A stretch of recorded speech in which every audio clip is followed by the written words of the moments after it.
Hello, everybody. Welcome to another episode of Full of a Took. I'm your host, Chris, along with my wonderful co-hosts, Laura, Patrick, RJ. We're here to talk about Of Herbs and Stewed Rabbit, which is a recipe that we have been working on as a group. But we also want to talk about the Tolkien chapter from the Two Towers in Book 4, Chapter 4, which also coincidentally has the same name as our recipe. That's crazy. Weird. It's nuts.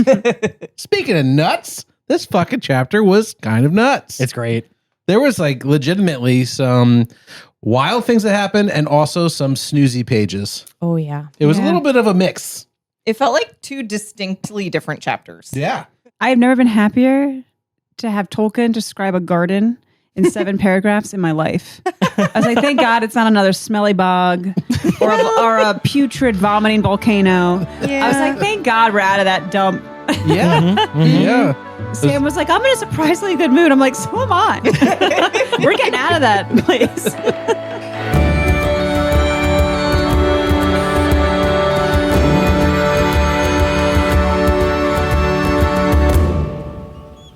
So last episode, we talked about Chapter 3, The Black Gate is Closed. Frodo, Sam, and Gollum finally arrive at the Black Gate into Mordor and find it fully guarded and impenetrable. Gollum reveals that he knows another way in, although he worries that Frodo will give the ring to Sauron. The hobbits reluctantly agree to go with Gollum, but not before Frodo threatens Gollum about what will happen if he tries anything. For the rest of the day, they learn what they can from Gollum, experience true terror from a flying black rider, and Sam sings a little song about Oliphants. So many tone shifts in that chapter. Yes. Also, the flying black rider just made me think of like the black rider still in like the cloak, but like just surfing the clouds. Like, what's up, dude? Like Silver Surfer. Yeah. Well, like you were talking about like singing a song. Yeah. And Laura's like, yeah, the Black Rider flying through the clouds and whatever. And I was like, the song that came immediately to mind was the Immigrant Song. Oh, yeah. No, I don't know why, So but dumb. my mind always creates the image when you say like a black rider, like riding through the clouds. Just the kid on the dog in the never-ending story. Just this giant worm beast thing in the air, like looks like a dragon. Falcor? What was that? Yeah, No, Falcor. no, has but a I'm name? saying like whatever Yeah, it has a name, Falcor. it's not determined yet where we are in the story. Whatever the writer's writing. I just imagine that giant dog in all in black, just like drooling. So the Like dog's in dripping black? from the sky. Yeah. Would it not be funnier if it was like the regular never-ending story dog, but with the Witch King on his That's back? even better. It's just him and this giant dog that's like slobbering everywhere. Oh, my God. I thought they'd at least put a little cloak on him. It's too small. Just looks like a little hat. Like a black neckerchief? Yeah. That'd be so cute. No, so speaking of never-ending stories, we did make it out of those bogs. We made it out of the nightmares. Tolkien is done immersing us in the misery of a landscape. Frodo and Sam and Gollum have decided again not to try the front door. They're going to try Plan B. They're going to try the back door. No, just kidding. Plan B, and then backdoor, right back to back. I was just like, There it is. I can't. The impenetrable front black door. Oh, God. Front door is closed. Backdoor it is. It's even funnier now that Galadriel. Wait, it's even funnier now that Galadriel is like, the door is shut. I'm like, yeah, it is. Oh, my God. Oh, this That was the equivalent of her tightening her sweatpants. After she passed her test.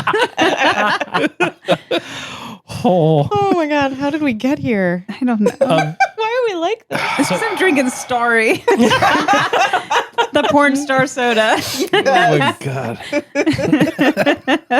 Chris is crying already. Oh my God. Yeah. So anyway, Plan B. They're going to go to the back door. The plan of attack at this point is they're going to go for 4 nights. They're going to head due south down the road. They're going to get to Minas Morgul, the city of the Witch King. Used to be Minas Ithil, the Tower of the Moon. And then they're going to try to sneak around and go up the little staircase over the back and make it through the mountains. And then they have to turn around and go back straight the way they came. Because they're going 4 days south, they're going to cross the mountains and they have to go 4 days north. the Crack of Doom, the volcano, where they have to deposit the ring, was more or less due east of their position. Was it? They never specified that. I still don't have a clear idea of where Mount Doom is. Not due east, but easterly. But the point is that every day south is another day if they go north. And as soon as it becomes dark out enough for them to travel, they do. They leave. And they leave the Morannon behind, the plain. They leave the gate behind. They leave those towers, the teeth of Mordor behind. And once that light fades, once they're out from under the gaze of that red eye, God damn it, everybody starts to feel a little better. Like, inexplicably better. But also remember, like, evil does things to people. It's actually an oppressive force. So this isn't just a metaphorical lightening of their hearts. This is probably a physical effect of them not being under some kind of malign influence. So they're going to head south for 4 days. And Gollum is telling them they're going to find fresh water and maybe fish. And poor Gollum is so hungry. And he's very pathetic about it. But then also at the very end, he's like, I'm very hungry. And Sam is like not at all thrilled about the way Gollum looks at them at that moment. So they finish through the night, they wait through the day, and they just kind of like sit and twiddle their thumbs. And then again, as soon as it's dark out, they head out for the second time. So they're going to be halfway to Minas Morgul by the end of the night, which is a terrifying thing, right? Says they're what, 30 leagues? 30 leagues. Yeah, which is roughly 100 miles. Yeah. Whoa. Really? Yeah. A league is about 3 miles, 3 and change. Fuck, dude. Yeah, so And Gollum... Gollum wanted to do that in 4 journeys. 4 nights. So roughly 25 4 miles days. a night. Yeah, but over like broken country too. Like this is not, there is a road and it's an old Numenorian road. So it is flat and straight. Think like, the stereotypical Roman roads. That's what Numenorians borrow from. But that's almost 100 miles of travel where they're not on a road, right? They're traveling near the road because this is an old Numenorian road. If you needed a road to march an army to or from Mordor, this is the road you want. So naturally, this is the road that Sauron's allies will be using. So wisely enough, Gollum does not let the hobbits walk on the road. Instead, they kind of like are in the hills off to the side. By the end of the night, they're going to be halfway to Minas Morgul, which again is a haunted fortress on the flanks of the Mountains of Shadow. But even though this is the terror that they're marching into, they're marching away from a lived nightmare. They're marching away from the battle plain. They're marching away from the dead marshes, from the Emyn Muil. They're marching away from a place of death. And as they go into Ithilien, these are called the Gardens of Gondor. They're far enough south that spring has come early by their reckoning. Like they're walking into a land of spring because things have started to grow again and it's nice. But then they walk into what is essentially abandoned, cultivated lands. What I mean by that is like there are orchards, there are herbs like plants and bushes and trees and things, and there's orderly like ruins of like low walls and fields and all kinds of stuff. This is a land that is empty, but a land that was beautiful and bountiful at one time. And the hobbits are looking around and they're starting to like feel their hearts lighten, and they're just kind of taking in all these like new kinds of trees and new kinds of plants, and they're kind of like having a good time with it. And they go until it starts to get light out, and that means they have to stop and find a place to hide, and then they're going to wait and they're going to finish the journey, so on and so forth. This is the same pattern they've been following since, basically since the book started. And they find this like depression, this like dell, this little like shallow valley bowl thing. And in the middle of it is a little dark lake. But it's more like a reservoir because it has a stone rim and it has like a little stream that feeds it, and then it has an overflow on the other side.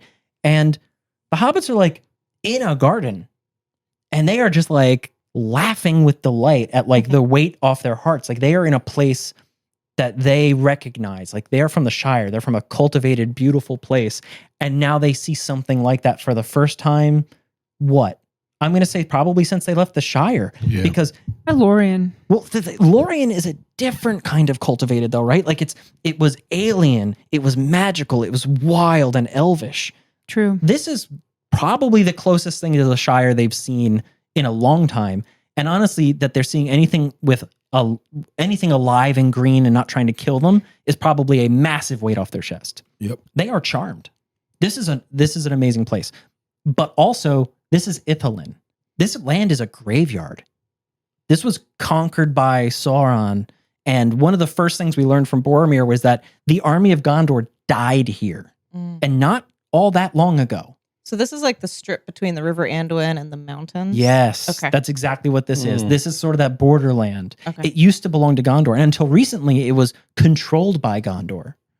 Then, they lost Osgiliath and the war progresses. And Gondor has been shrinking its borders for a long time. And so this is sort of a no man's land where Gondor maintains a little bit of a presence, but it's more or less Sauron's to use. And he hasn't ruined it yet, like he has the lands up north, but this is his territory. Give him time. Exactly. Frodo and Sam go down to the water and they drink and they wash and they have themselves a little laugh. And Sam is like looking around and he's just having himself a laugh and a great time. And then he is reminded very much suddenly that this is a place of danger. They are in the shadow of war because what he finds is a little fire ring. Again, not recent, but not that old. And it's full of bones and skulls. And Tolkien calls this a scene of slaughter and feast. Ugh. So something ate someone else. I'm going to go ahead and say orcs probably killed and ate someone with a name, someone who probably had a mother who loved them. This is where they are right now. So Sam has himself a little scare. He decides not to mention it to anybody, specifically because he doesn't want Gollum to go like rooting through the bones. Looking for food. Yes. Yeah. Sam immediately starts thinking of food because remember, at one point, Sam says, we have food for 21 days. That was 6 days ago. Ooh. And they are halfway done the first half of their southward detour. And so they really don't know how far it's going to be from the mountains to Mount Doom. So all they know is that they have 2 weeks of food left. So after that revelation, Sam turns to Gollum and says, Gollum, I am begging you, if that's what it takes, to go just hunt us up some food. Find us something we can eat. Maybe even something you can eat, because Gollum doesn't eat the lembas bread. And Gollum's like, all right, fine. Since you ask nicely, fat hobbit, off I go. Like full of sass. He was. Gollum goes off into the underbrush, into this forested area, because they're in the woods, right? It's an overgrown garden, but like not in like the sense that it's a big flat space. Like there's trees growing, there's groves, there's forests. Whole ecosystem. Yeah, it's kind of, it's wild, but if you look underneath the wild, there's like stone walls and there's like planted rows of trees and orchards and shit. It's probably pretty cool. So Gollum goes off into this wilderness to go find something to kill and feed to a hobbit. And Sam takes a second and Frodo takes a nap. And then Sam looks at Frodo sleeping and realizes that Frodo is peaceful. He just looks so much better than he has. But he looks aged. His face is lined. Sometimes he sees a light in Frodo. And that's probably not a metaphor. It's probably a literal thing, because we see a lot of that in Tolkien's writing. The light tells us things like people's eyes shine. Gollum's eyes go green every time he gets squirrely and weird. Aragorn seems to grow with light and majesty. Well, Galadriel also gave him a light. Yes. Like, And wrist he around ate his it. neck. I don't think he ate it. Yeah. Well, good, because it was a suppository. Oh my god. He's just glowing at all times. I guess that's one way to glow. But Sam lacks the words to really express seeing this like inner strength and inner light and the toll that the ring and all this journey has taken on Frodo. And instead, he just says to himself, he says, Sam, damn it, I love him. He loves the guy. Gollum comes back and just kind of like cartoons over his shoulder. And it's kind of like weird. And then goes back down. And then Sam turns around and is like, what'd you get? Gollum got you some rabbits. But since Master is sleeping, perhaps Gollum will just eat all the rabbits, because you don't really want rabbits, do you? Sam basically says, fuck off, give me them rabbits. I'm going to do something nice with this. I'm going to do one nice thing, because more than anything else, Sam is like, fuck, I miss a good home-cooked meal. And now we got some rabbits, and I've seen all these herbs around. I'm going to stew some rabbits. Gollum, go get me some water. Here's some pans. And Gollum is so fucked up at this point that he has forgotten what cooking is because he's like, what does hobbits want with water? Well, you've washed, you drank. What could you possibly need water for in pans after I've given you raw food? What is this? And Sam's like, well, if you're good and you don't fuck up my cookware, I'll tell you when you get back. And Gollum's like, all right, whatever. And off he goes to go fetch water. And while he's gone, Sam loses his goddamn mind and builds a fire. But, he builds a fire that's not going to let off a lot of smoke, right? It's extremely dry. It's extremely small. And so Gollum comes back and throws a fucking fit. One, that Sam is going to cook the rabbits. Why would he ruin them like that? Why would you burn them? But also, Gollum is like legitimately traumatized with regard to fire. Like he is afraid of it. He loathes it. He wants to get away from it. Yeah. Gollum has earned a lot of what's happened to him, but also you gotta feel for the little weirdo sometimes, right? Yeah. Very infrequently. Very infrequently. Sam said he's going to boil his skull. Right. This chapter. Yeah. So, If he dented his pans. Yeah. If Gollum dented Sam's pans, Sam would do the only reasonable thing and cook Gollum alive. Like you do. Like you do. In the dented pan. In the dented pan. with a head-shaped dent in it now. Yeah. So rather than do that, Sam is pleased to be building a fire and pleased to be cooking. And he's really just lamenting the fact that, man, I wish I had some onions and some good herbs and like some carrots and some potatoes. I could kill for some taters. And then we get one of the best lines in Lord of the Rings from Gollum. What's taters? Precious. What's taters, precious?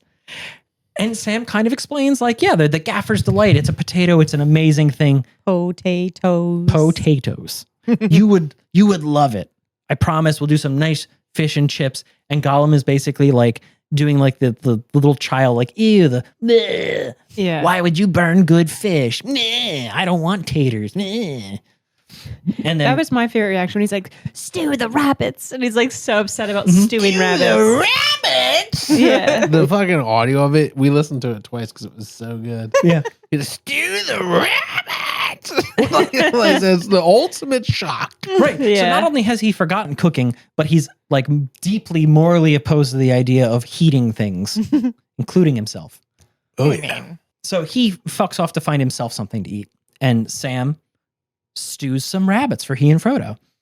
He brings the pans down to sleeping Frodo and kind of like nudges him awake and says, hey, let's have a nice meal for once.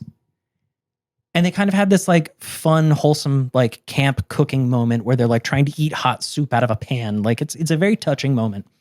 And they finish up. It's past dawn at this point. And Sam decides he's going to like go wash up the pans and everything. So he stands up to go wash the pans. And as he does, the sun, which has been up for a while, but is trapped behind the haze and the mountains of the east, rises above finally. So you get kind of this like almost like second dawn, like when you start getting direct light. And he's looking up the hill at the sun coming over the mountains. And he sees a little line of blue smoke coming up from where his fire was. Whoa. His supposed to be smokeless fire. The fire he lit in the middle of enemy occupied country where they are, I don't know, within shouting distance of the main north-south highway. Which is why when I say Sam lost his goddamn mind, this is what I'm talking about. Because Sam also realizes he must have lost his goddamn mind. What an idiot. Kind of.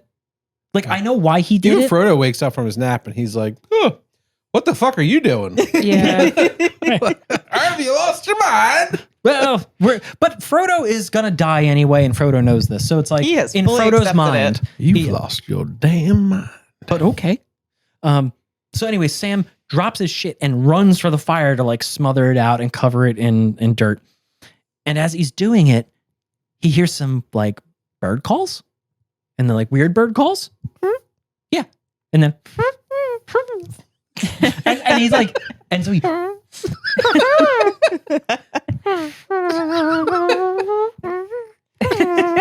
More like fart calls. It's just Sam. He's like, sorry. I haven't had rabbit in a while. I haven't had meat in a long time. Bad herbs. So, but he hears these bird songs and he's like, They're not, though. They're not bird calls. They're a little weird. And he freaks out. And he dives into the underbrush and he goes back to Frodo and he's like, did you hear any weird birds? And Frodo's like, no. Why? Well, I made a lot of smoke by accident. And Frodo cuts him off. He's like, shut up. Did you hear voices? And so they drop into the brush and they throw their packs on because it is time to fucking go. Somebody has seen the fire. Somebody's coming to look for them. And somebody probably wants to hurt them. And they get their little swords out and they burrow into the underbrush and they wait. And what they are immediately presented with is 4 men in like green camouflage come striding into the clearing where they're hiding from 4 different directions. They are surrounded. And they're speaking like the common tongue. They're speaking the tongue of the West. So Frodo and Sam can understand what they're saying. And they're basically saying, they're here somewhere. They're here. We'll find them. They can't have gone anywhere. Frodo and Sam know that they're surrounded. They know there's no way to run. So they take their swords out and it's knife problem time. And they pop up right in front of these guys, back to back. And Frodo and Sam are staring these guys down and the guys are staring them down and nobody really knows what to do. And the guys are like, what the fuck is this? It's like when a groundhog pops up. You're like, But it's got a knife. Bearing a butter knife. And they're just like, what is this? They're not even talking to the hobbits. They're talking to each other. Like, what is this? Is this orcs? No, this is not an orc. Is it an elf? No, elves would look better than this. I don't know what this is. It's rude. Yeah, that's basically. And Frodo and Sam are like, well, fuck you. What do you want? And the man in charge was like, enough of this. We don't have time for this. You're not orcs. You're not elves. I'm Faramir, captain of Gondor. Who are you? Because the only people in this country serve the Black Tower or the White Tower, meaning Barad-dûr or the Tower of Gondor. So you're either on our side or on their side. Which is it? And the hobbits say, well, what about door number 3? We're just travelers. And Faramir's like, Now, speaking of number 3, where's your friend? And they're like, what friend? The skulky looking monster. Oh, him. He's not our friend. Yeah, he's not really our friend. We don't really know that guy. He's just like a dude we met on the road and like he's kind of with us. But yeah, he's JRRR? right. That's my new name for Gollum. Frodo realizes that playing dumb is going to get them exactly nowhere. So he says, well, we are travelers and I'm a hobbit. I'm Frodo, son of Drogo, and blah, blah, to give them the whole life story. And we've traveled to Imladris, and we traveled south, and we had 7 other companions, not the weird one. We had an elf, and we had a dwarf, and we had a wizard, and we had 2 men who were Aragorn of the north and Boromir from Gondor. The leader of these men stops him and says, hold the fuck up. Boromir, son of Denethor, the steward of Gondor, Boromir, who is High Warden of the White Tower, who is Captain General of the armies of Gondor, that Boromir, he went with you? Who the fuck are you? And Frodo takes a breath and he says, do you remember the words from the riddle that Boromir went to have answered at Imladris, at Rivendell? And remember, that's the whole reason Boromir showed up, was he and his brother had a weird dream. And he says, seek for the sword that was broken. In Imladris it dwells. And this guy is like, oh, this is for fucking real? To what is going on? And Frodo says, so Aragorn, that I mentioned was one of my companions, has that sword. He has the sword that was broken. And I and my traveling companion are the halflings from that riddle. And Faramir goes, and Isildur's Bane? Frodo's like, can't help you, don't know. I guess we'll figure that out together. And so Faramir says, all right, cool. As much as I love riddles and as fucking weird as this is, we are very busy. We're about to conduct basically a large ambush. There's going to be a battle. It's better that we found you than not, because this is going to be a killing ground very soon. So I'm going to leave you with 2 babysitters and we're going to go do business. And we'll be back for you. And Frodo's like, well, I wish I could help, but I am very small. Good luck. And so the hobbits get left with babysitters, which is great because, again, they were left without a babysitter. Even Gollum, for what, 20 minutes, and Sam lit a fire. Yeah. They're left with these two men whose names are Mablung and Damrod. Worst names we've had yet. What the hell? Right. My blung! Damn, Rod! Damn, Rod. Oh, jeez. My blung! Damn, Rod!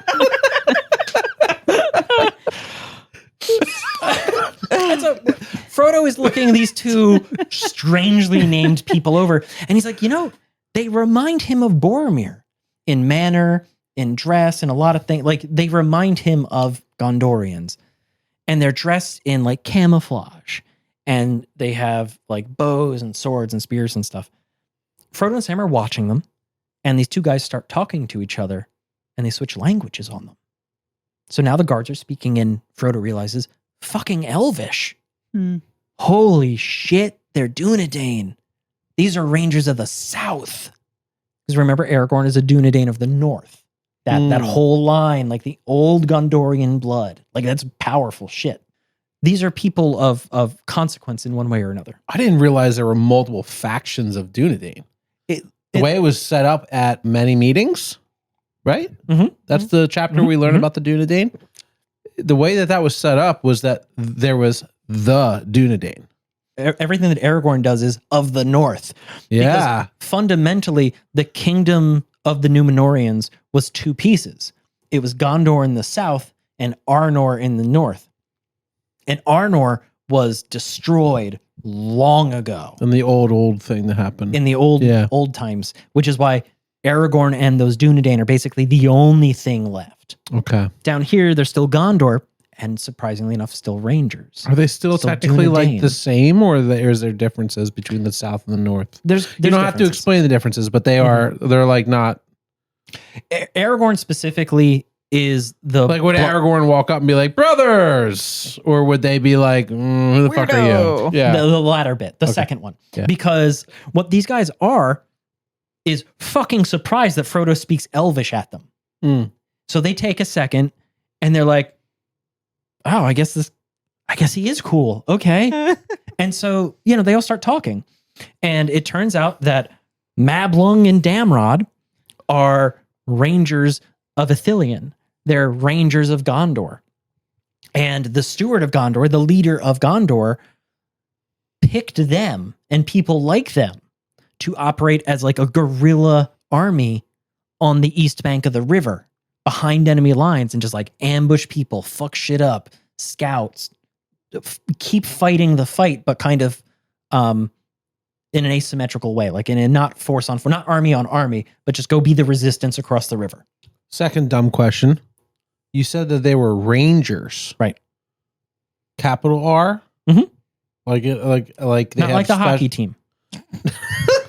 No, like they have like the special powers that we talked about that Aragorn has. So we don't really, that's not so much, right? Because that's more like a line of the old king. So that's like a bloodline of the Rangers. This is more like you're hired to be a ranger to like fucking patrol lands. Well, actually, the people chosen for this task are descendants of the people who lived in Ithilien. Okay. So these people have, their families have an affinity somewhere along the line. Their families would have come from this land. But it seemed to me when I was reading it that the group that find them from the fire found them because of the fire. Mm-hmm. That's exactly it. Which is Aragorn would not need a fire to find. Right? So then they said that they're Rangers, they're Dunedain, and I'm thinking, are they equal? I was a little curious about that. And again, you could say we'll get into it, and that's fine. That's my not hypothesis. But what am I throwing out there? Hypotenuse? One of them's a question, one of them's a theory. Hypothesis. Hypothesis is a theory. Hypotenuse is the long side of a triangle. God damn it, Laura. Right? Lauron! You fucking Lauron! So to kind of answer your question, these guys are special forces, almost. Like, think of it that these are warriors in the service of Gondor, but they're more like special forces. Aragorn is just capital S special boy. Okay. Like he is the foretold heir of prophecy. So they're not the same. They are not the same. Got it. These are Rangers. You and RJ made a very distinct point in the Fellowship of the Ring of drilling it home for Laura and I that like Numenorian blood means something. Yes. Yeah. That like Mhm. one might say special powers. Yep. They might be even called Power Rangers. Oh, God. Okay. No. Let it go. Let it go. Question, though. What do you got? These Ithilien Rangers, they are Numenorian, yes? Of Numenorian blood? Ithilien. Yes. Numenorians are the sort of cultural group that all Gondorians and then of the northern kingdoms are associated with. That's what they all descend from. Mhm.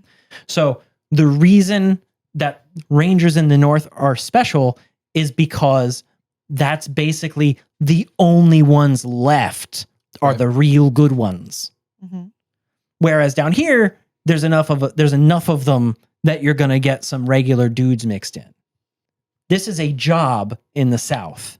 In the North, it's like your destiny type shit. It like reminds me of like Aragorn and like the people of the North are like they're fucking playing in the MLB. Mm-hmm.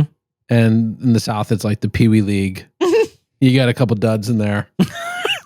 Well, hold on. To be A fair, couple people whose parents just were like, he's pretty good. You know Right, what I mean? right. Just donated a lot to like the PTO. Just put him in the back. You don't have to play him. PTA. You can put him on the what are you gate. saying about Matt Blong and Damrod? What? I can't even say their names. Like it's like the worst names we've come across. Like, yeah, of course they're on the MLB. Yeah, it's like you have Aragorn. uh-huh. And then that guy's like, hi, I'm Matt Blung. So to be clear, though, these guys are still all badasses because, again, they operate on the wrong side of the river.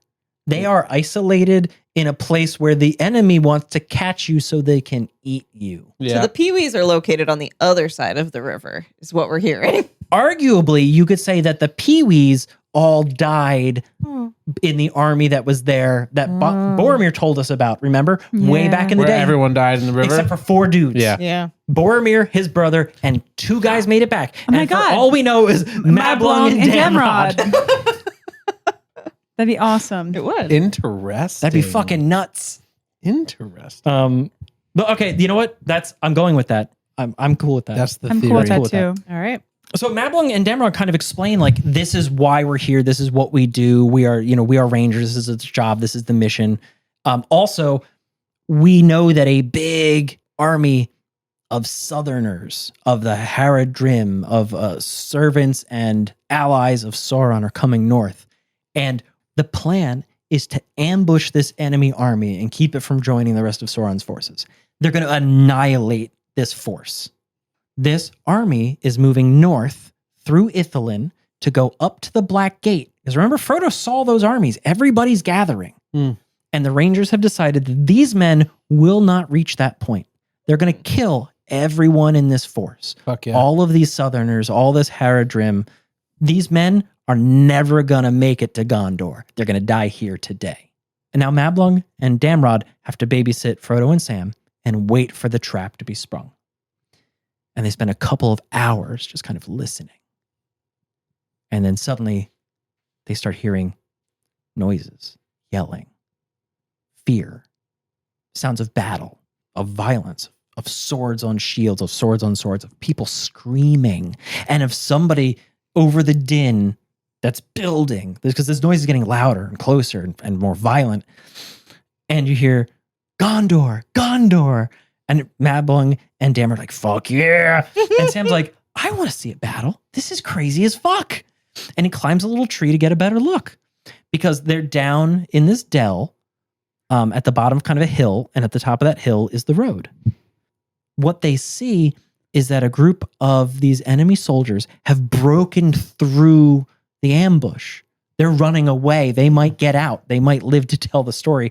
And Faramir and a couple of other guys are just chasing them down, filling these dudes with arrows. It's ugly and it's bad. Mm. Sam watches this unfold. Sam, who's never seen a battle, who's been in a couple of fights, but never seen a battle, watches that unfold. And then suddenly through the ferns, immediately in front of them up the hill, this dude just drops through these ferns dead. This Southerner, this Haradrim warrior, this man from another place who's been sent to fight in Sauron's wars for Sauron, is dead. And Sam looks at him and he's got like crazy red armor on and he's like a gold collar and he's very foreign and very dead. And Sam takes a second. He thinks like, man, what lies or what threats must have brought this person from whatever distant home he had to come fight for the Lord of Darkness. Yeah. And Sam is having this kind of like real interesting moment when Damrod just fucking move, run, Mamuk. And like, we're supposed to know what that means. It's a fucking war elephant comes crashing through the trees directly out of him, covered in blood, covered in gold and weapons, with like a tower on its back, and just like trampling dudes, trampling rangers, trampling southerners, just nuts, trumpeting, ears going crazy, running more or less directly at the tree that Sam's in, and then just runs by. And then it's gone. That elephant is probably, and the little dude clinging to his neck, the elephant rider, just hold on for dear goddamn life. Is probably the only one to get out. Because it's not like an elephant like we know. It's enormous. It's huge. It's a Mamuk of Harad. A Mamuk. Mamuk. In the most horrible way, Sam gets to see his Oliphant. And he's tuckered out after that one. Because the battle's dying down. Everybody's dead. And he's, gee golly, man, I could use a nap. What the fuck?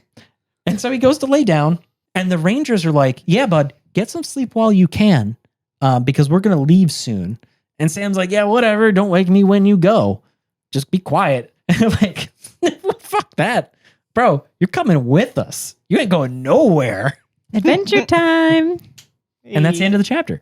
Oh my God. Where you going? Nowhere. Oh, God. It's a great end to the chapter. All I'm going to say is Sam needs to stop wishing for things. He's like, I want to see an elf. We see a ton of elves. He's like, I want to see an Oliphant. We see an Oliphant. Almost Next takes thing, him out. next thing he says, like, it better be a butterfly. He's like, I want to see the Dark Lord. I want to kill God with my bare hands. I'll do it if he threatens Frodo. I have a billion things to talk about. Let's jump right into it. I know for a fact this has been discussed in a prior chapter. Could you remind me, because they brought it up about 45 times in the first two paragraphs, what the fuck is the Ithilien? It's basically just like the outer gate of Mordor, and then it's on like the Mountain of Shadows, I think, right? Mm-hmm. It is those two mountain ranges that make up like the walls of Mordor, and they come to a peak, or they come to a corner at the Black Gate. The southern range is the Ithilien, the Mountains of Shadow. That's the mountains they're marching in the shadow of. Okay. They're trapped between the mountains and the Anduin. When you say the shadow of, meaning like the sun is on the other side of it? Yes. Quite literally, they're trying to stay in the shadows. They are, yep. The mountains are to their east. That's the outer wall of Mordor. And then to their west is the Anduin. So they're in no man's land right now. Okay. Another thing that was really interesting was in Ithilien, there was a mention that like the air was like sweet. And I'm assuming it's because there's like flowers growing and shrubberies and, you Herbs. know, nice herb things. Herbs, merbs, whatever that word is. They were growing. And I thought it was really interesting that Gollum smelled it and then started like coughing and retching and was like, bay leaves. yeah. And I guess it's not just like his taste buds that have become like deformed and fucking changed, but like literally His whole just face. the His whole brain. the whole way he interacts with like oxygen has changed, you know? Yeah. I mean, he can't really be in the sunlight. You can't breathe in fresh air from like forests and like, Yeah. gardens. Mm. It's a shame. And it's something that like 99.9% of the living beings that would interact with that oxygen would appreciate, would like. But it did make me think about something in our life. Is there a smell that almost everybody enjoys, but when you smell it, it makes you retch and cough because you hate it? So I have a confession, Laura. I fucking hate the smell of bananas. And it drives me absolutely goddamn nuts. Bananas? Fucking no, Christopher. I had no idea. I knew he didn't like to eat bananas. The But smell if of they're banana. okay in a smoothie, he'll eat them in a smoothie. Like they can be a flavor with something else, but just the smell of bananas Really? drives me fucking nuts. I hate it. I made you banana bread and you didn't eat any of it, and this explains it. Right. He eats banana bread when I make it. Because you put a lot of chocolate in it. Oh my gosh, it's so funny. Because she has sexy time with him. I mean, that might be why. Because I have to. I'm legally required. We're You married. have to have sexy time? Wait, that's the rule? That's what you implied. Oh. The implication. Oh my God. I think for me, and it's like really high end perfumes or like really strong cologne. Like a lot of people think that sounds great. It immediately seizes me up. My eyes start watering and I start coughing. I can't breathe around these people. I hate when Jersey someone, Shore boardwalk walks by. I don't even know. I've barely been to the Jersey Shore, but it's like when someone, I can smell them before they enter the room. I'm like, oh, I mean, like I gotta get away from this person. That's like my biggest pet peeve is an overpowering perfume. Oh my God. What about you? So mine, I can't say that everybody loves this smell, but I can't stand the smell of weed. Oh, marijuana? Yeah. Oh, okay. Skunk. It I- does. Yeah, I it's hate- so nasty. It's just like immediately like, oh. I know, right?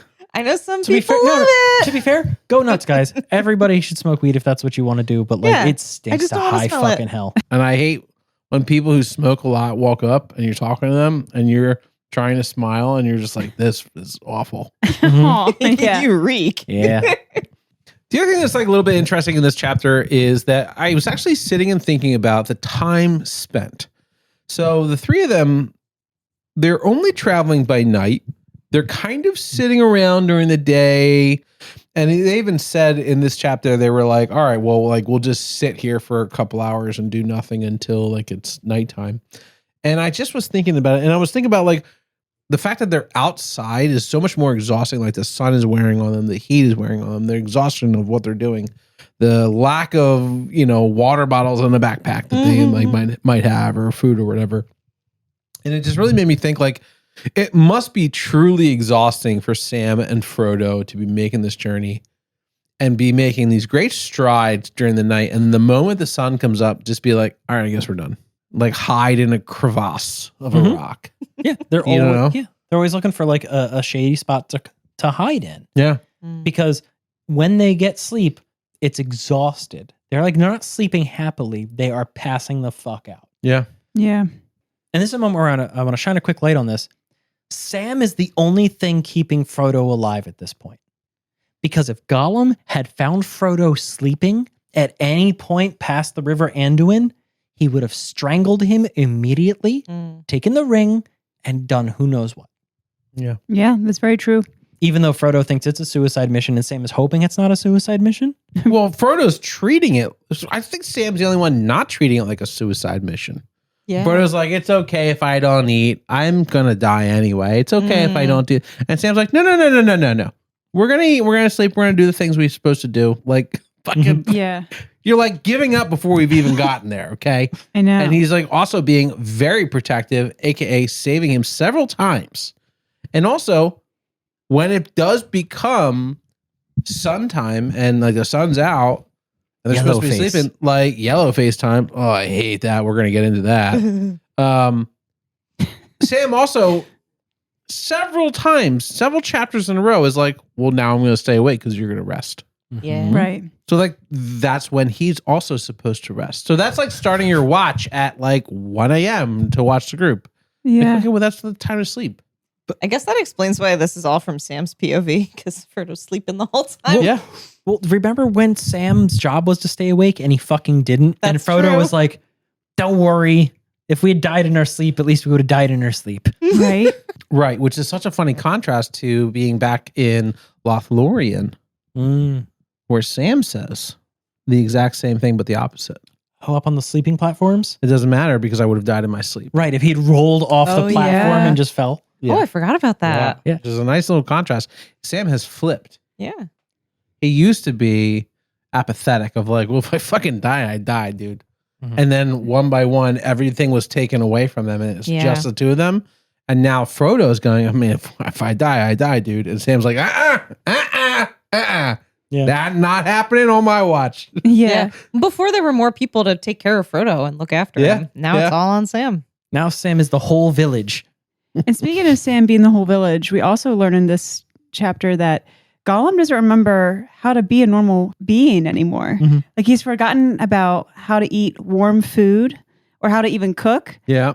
And then I love that fun point that is made how we learn about hobbits, like our first hobbit lore in forever, that all hobbits, of course, can cook, for they begin to learn the art before their letters, which many never reach. Like they are taught amazing. to cook before they're taught to write. I absolutely love that little tidbit. And most of them aren't even taught to write. Exactly. And apparently many of them can't cook well.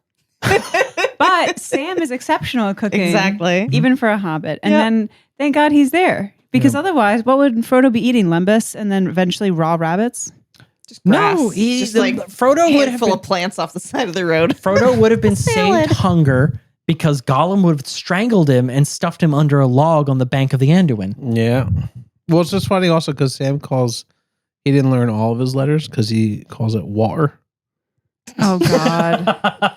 He's missing a T. No, but actually, on that point, though, Wooder. I feel like the ring, Give me some water. I feel like Gollum is like that clingy girlfriend that the ring hates. Oh my And god! you have to remember, the ring is sentient and the ring protects the bearer that it chooses. It's right now with Frodo, wants to stay with Frodo. If the option is Gollum Smeagol, that ring is like, today, motherfucker, he's going to wake Frodo up and Sting is going to come out. The ring is just going to possess Frodo and like slice him up. Frodo's just gonna wake up covered in blood. No memory.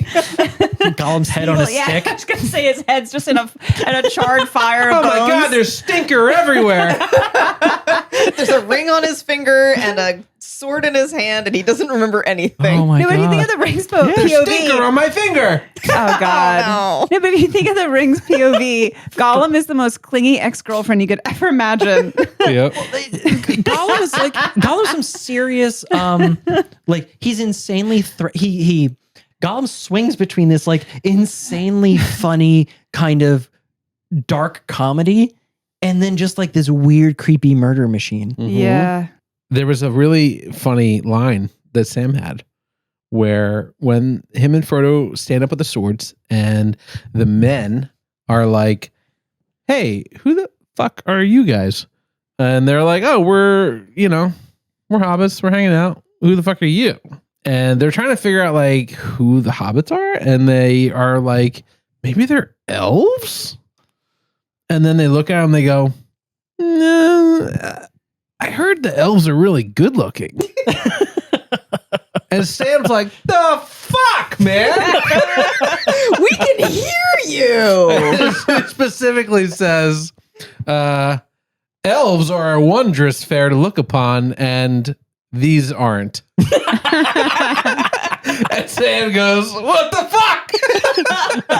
He gets very sassy in that moment, and I love that for him. It's so good. It's such a great moment of like jest in this like very tense moment of like these men. Yeah. I'm like, oh my gosh, like the men are gonna like hurt the hobbits, or the hobbits are gonna accidentally like attack the men and not realize what they're getting themselves into, and it's perfect. Whenever there's hobbits around, there's comic relief. Yeah. Oh yeah. Sam's about to die. He wants to go out on a zinger. But Yeah. they probably do, even though they took a bath recently, like, they probably do look so rough for wear because, they've just been traveling in the worst area in the world. Little scruffy beards that they can't grow out. Yeah. fully. And they God. can really tell that, especially when Frodo's sleeping.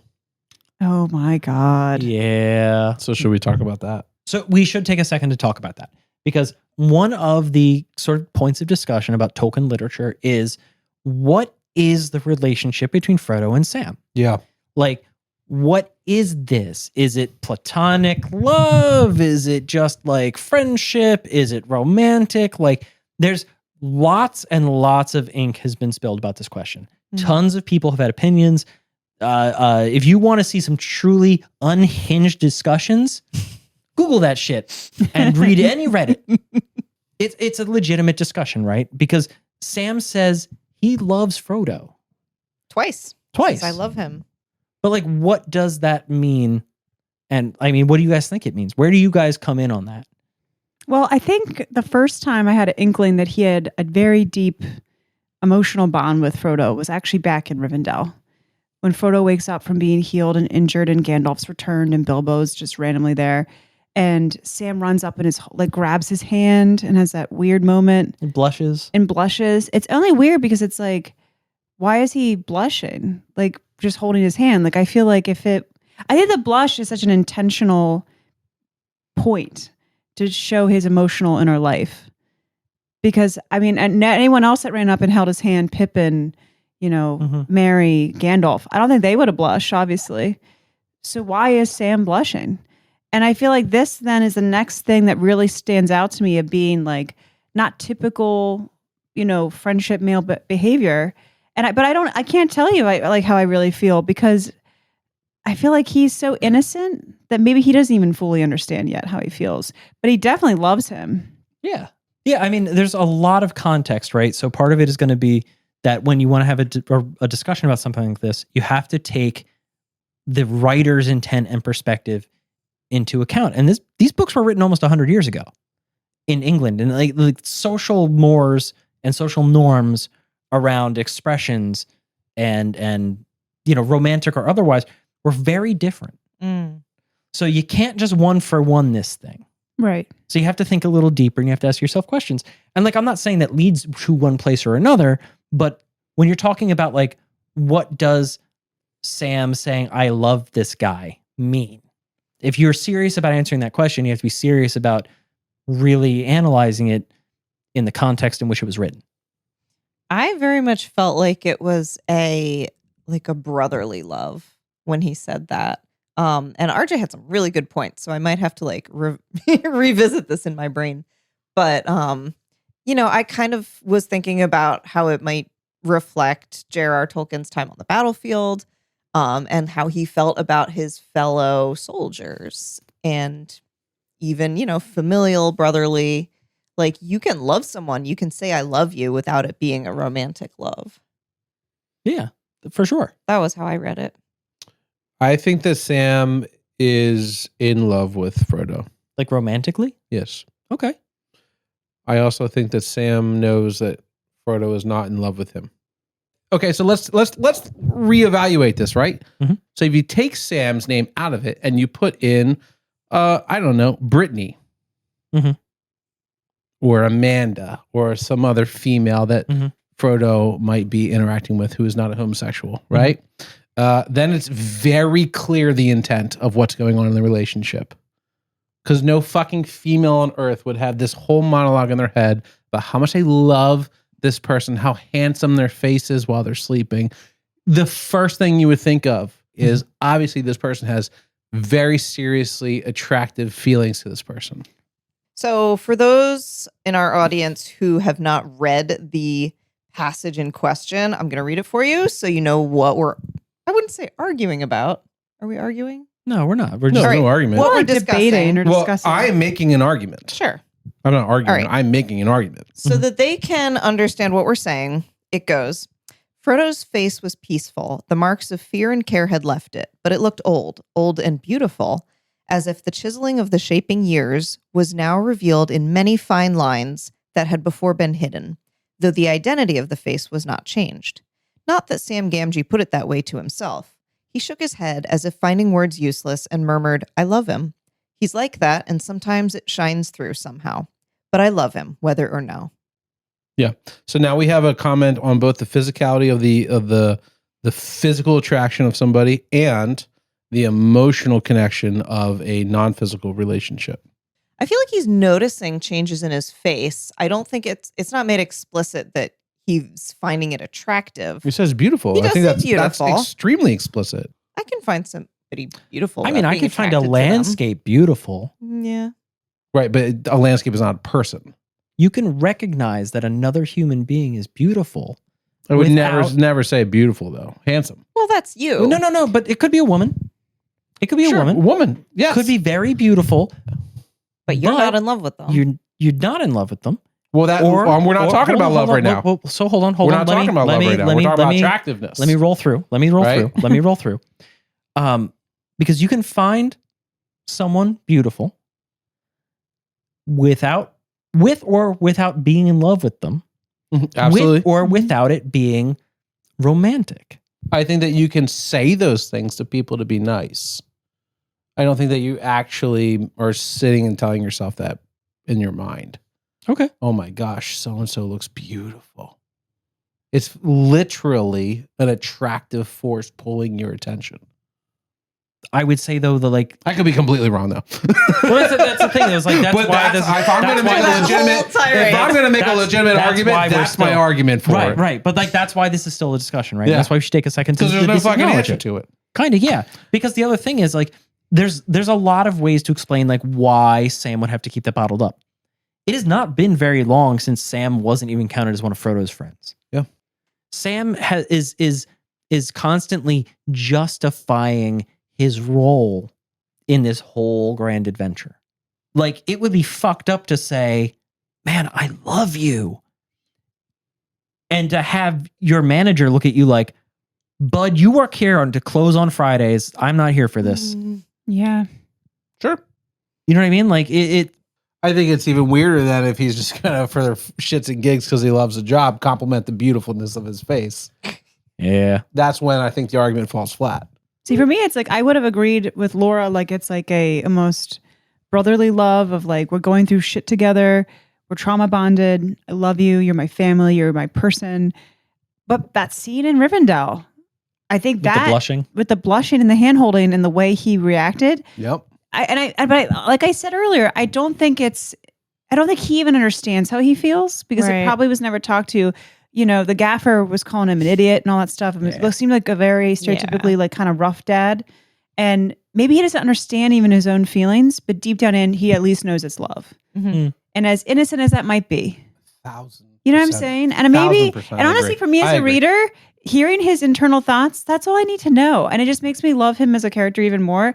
And also the willingness to sacrifice for Frodo even more. Like, That to me is the biggest green flag of all Yeah. of it, which is if you and I were to go out in battle to survive the night, Mhm. I wouldn't be lurching over rocks protective of you. Really? I'd be like, no, Pat Ooh. can hold his own. Oh, thank you.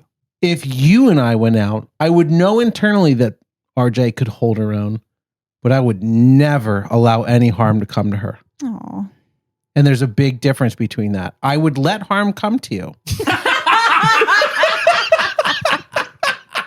Knowing you could handle it. Uh-huh. Make sense? oh my I was God. trying to say something good. It came out bad. Chris, did that sound better in your head? It sounded better in my head. Yeah. Oh my God. No, I think you do with the people that you like. I don't even want to say the people you love because I love Pat. I love Pat. Love you, buddy. But like, I don't feel that like this You're is not gonna not watch this is him in going his the sleep? wrong way. Is this how Chris is I telling me don't that know I'm how not, to say what I'm not trying beautiful? to say without it sounding bad. How do I say what I'm trying to say? I don't know. Use your words. There's a difference between who I love and who I'm in love with. There you go. Like And that's the very person real. I'm in love with, I would die for both of you, but I would die protecting her more faster. Because in my head, I would just think it's not my job to protect you. Yeah, Pat probably had this one coming. No. Like Probably. that's got to be at least a half Well, a I second. would actually probably think like, Pat probably already knows more than I do about the situation. This is how he wants to go. And he's already chose this. counting on me dying first. No, but so real quick though, like because you're making a good argument for this. If you had to choose between me and Laura and we were both dying, who would you choose? Obviously, your wife. Yeah. Obviously, Laura. I would expect you to. And if you chose me over her, I would fucking kill you. Sorry, I was doing the bit, but yeah, no, of course, duh. Obviously. Yeah. So it's like, that's how I feel about it. It's like, if Sam is that way with Frodo, of like, I will die for you. You may not appreciate me, but this is how I feel about it. I think that I'm recognizing that, like, you brought up Sam is the only reason he's really alive. And it makes me think about that as like like I said, the green flag. He just keeps being almost like, not sacrificial, but like he will put himself between harm and Frodo every time. He's taking his job very seriously. Yeah. Yeah, and to be really clear though about this whole debate, right? Because it's a debate. There's enough there that There's enough it's evidence to support interesting. multiple arguments. Right. Yeah. And it's not that one is right or wrong, and it's not that one is good or bad. Like that, it's just a discussion that's generally had at one point or another when you discuss Lord of the Rings and you discuss Frodo and Sam. Right. The point is not to raise one idea above the other. What we're really trying to insert into our drunk fun podcast is, guys, what is the meaning of love? Yeah. So one last thing about Sam after that lengthy discussion is he had this really insightful thought about battle. It's his first time seeing men fighting men. And I just wanted to read what he says. He says, he wondered what the man's name was because now there is a dead man in front of him from the south and where he came from. And if he was really evil of heart, or what lies or threats had led him on the long march from his home, and if he would not really rather have stayed there in peace. All in a flash of thought, which was quickly driven from his mind. And I just thought that was such a great insight to probably how Tolkien must have felt when he was in the war and what he went through. And just such a soldier's perspective that I never personally experienced in my life. And it's always great when those come up here because it really humanizes a very fantastical situation. And war in general. Yeah. We're just people fighting each other for some grand cause. He never did anything to me. Right. And so it's important to talk about this other thing that comes up in a lot of Tolkien literature and discussion, right? Because this is a fantasy setting. This is a world where good and evil are like forces. So men fighting men, humans fighting humans, there is nuance there. Orcs don't have that nuance, right? Let's get that out of the way. Orcs are a prop that are built to be evil. They're there to demonstrate the violence and threat of what can happen to the whole world if the shadow wins. Orcs are going to roll up and they're going to kill everyone for a giggle, and then they're going to eat their corpses. That is a fact. That will happen. Now, the men from the south and the men from the east, all these other people that Sauron has subjugated and is now using as foot soldiers in his wars against Gondor, there's nuance there, there's character. These are people, they're human beings. They're not caricatures of evil. A lot of what people will point to in Tolkien's writing is that he others people of color and others what we would consider a non-Western style of person, right? Because it's the Rohirrim are all tall, blonde hair, blue-eyed folk. They're good. All the Gondorians are all fair-skinned guys, and they're tall, and they're good.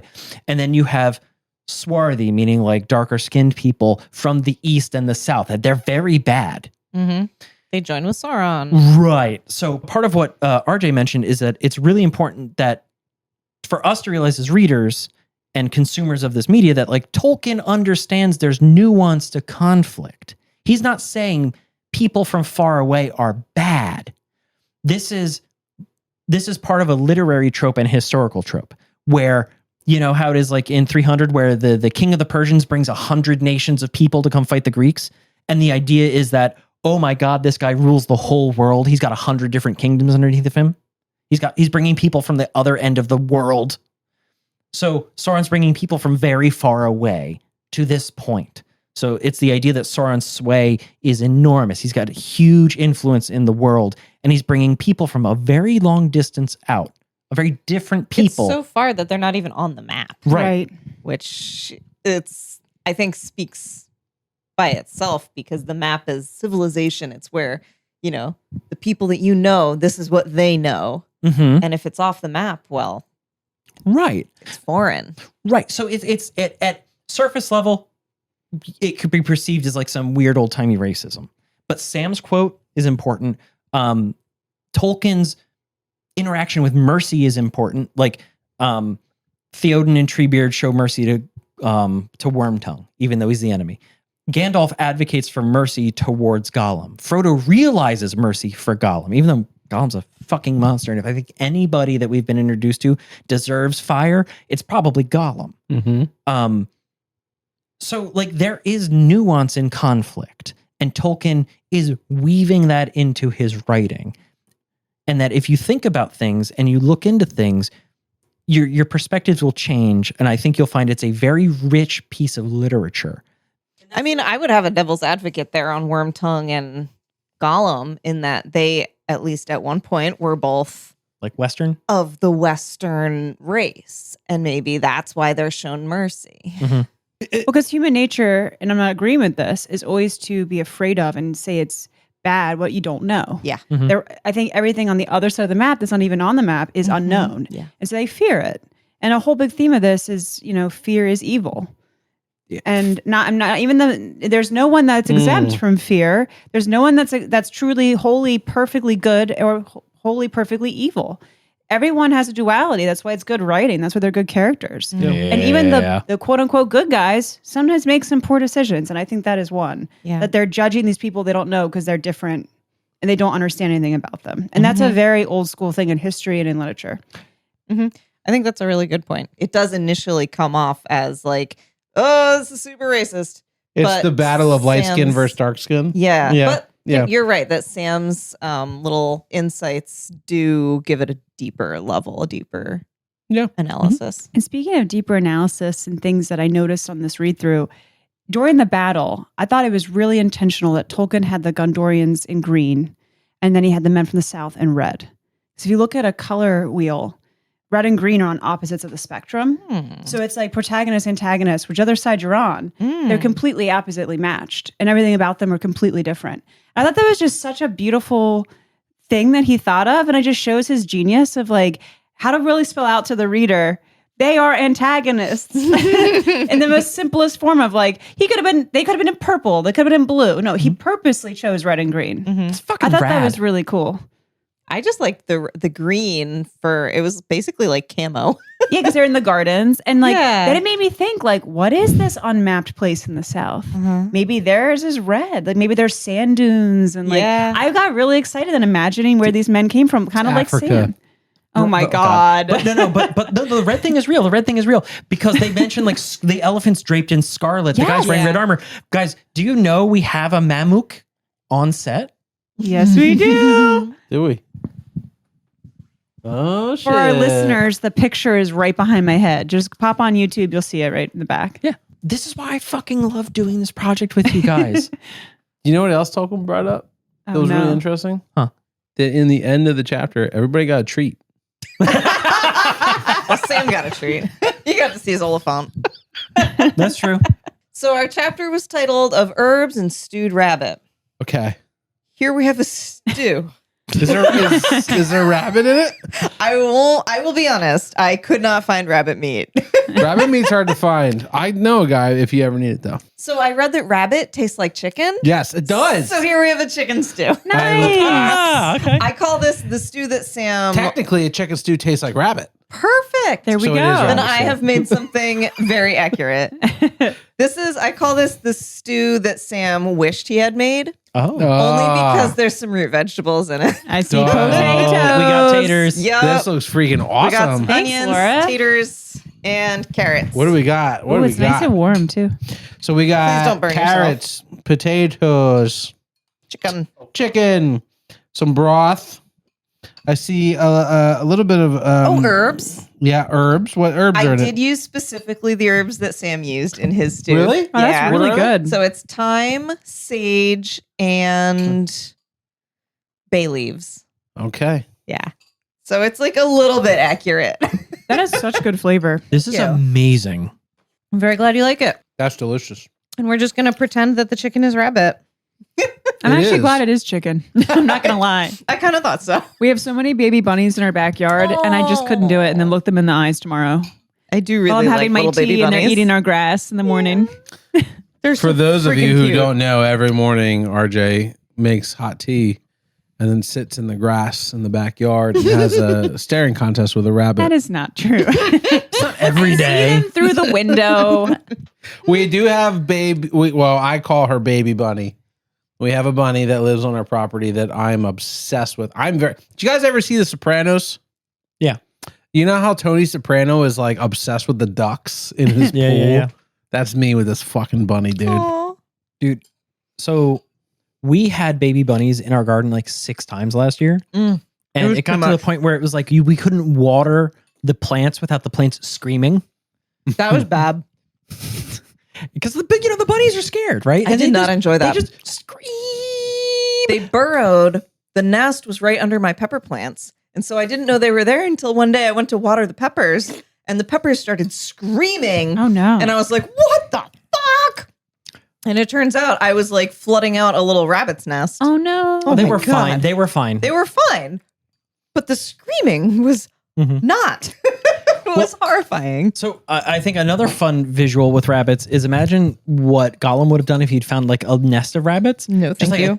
Just like cramming in his mouth like a chipmunk. He would have acted like a vacuum and just put his mouth over the hole, and then went and sucked him up. This is fantastic. What a fun episode! What a fun chapter! What a delicious end to this chapter. Yeah, Laura, this was so good. Thank you. Just in case you're hungry. The only way this could have been any better would have been if I was asleep the last 2.5 hours. What the fuck? Because then I would have woken up to this, much like Frodo did. Oh, I see what you're doing. But instead, I was here with you guys. Terrible. Anyway, that's.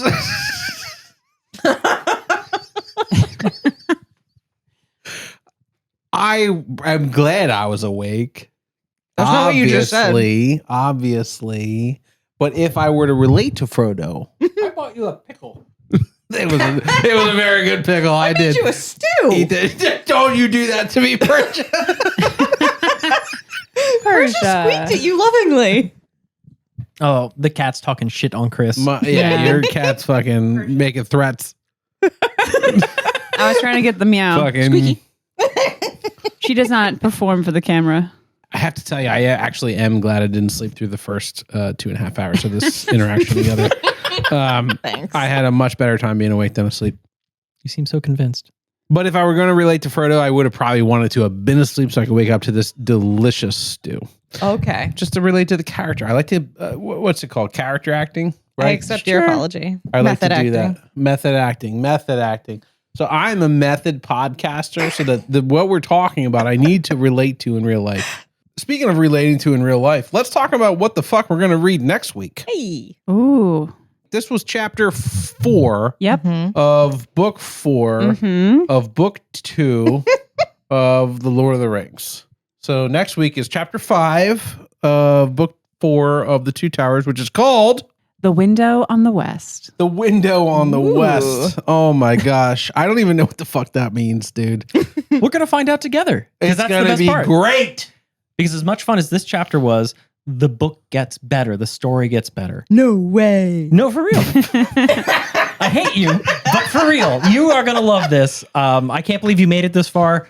Every step, every hour invested is going to be rewarded. Actually, I am promise. so proud of both Laura and Chris. You have made it so far in the Tolkien verse. We've passed the 50% of The Lord of the Yes. Rings. Holy shit. Crazy. You almost done book 4. We have 6 chapters left in The Two Towers. Yeah. Oh my It's god. crazy.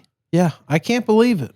Thank you guys for joining us on this. I'm going to have to read Curious George in between to reset my reading level. Wait, you can read? I thought you were listening to Andy Technically, I Serkis' listen. Oh my God.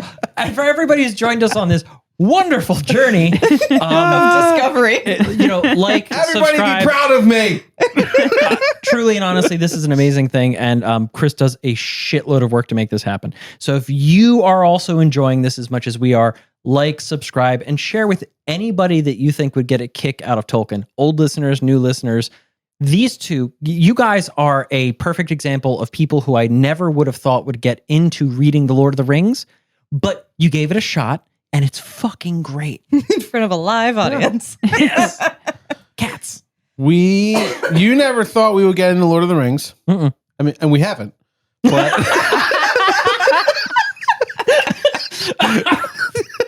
I'm just kidding. This has been such a fun ride, and I think us fools, I'm so proud of us fools. We're keeping up. I find myself correcting people on lore. I'm like, no. That's not from that chapter, or you said that wrong, which is wild. Yeah, and then I right? lay in bed staring at the ceiling like the Queen's Gambit, and it's all happening around me. But this has been so fun. Anyway, also, random request. If you are listening to this and you enjoyed it, give us a 5-star review. We really feel like Yes, we please. work our butts off for this podcast. So if you're having a good time, 5-star review, easy, whatever you're listening on, just press it. It really helps us out, like legitimately. Nowadays, the podcast apps, they just look at whoever's getting reviews, and that's the only way that new people find them. Like, they won't show our podcast to people who don't know that we exist unless we have a review. So if you like this, oh, it's so easy to just hit the 5 stars. And I think that we earn 5 stars. We work our butt off for this. If you think it's a 2 or 3 or 4 stars, I'm also okay with that. But just text me first before you do that, because then we can talk about it. And I can like Venmo you or whatever it takes to get that 5-star review out of you. So thanks so much. Tune in next week for, once again, the window in the west. On the west. The window in the west. That's it. The window in the west. The window in the west. The window in the west. On. The wind. The wind. The window on the west. It's going to be great. I am Christopher. I'm Laura.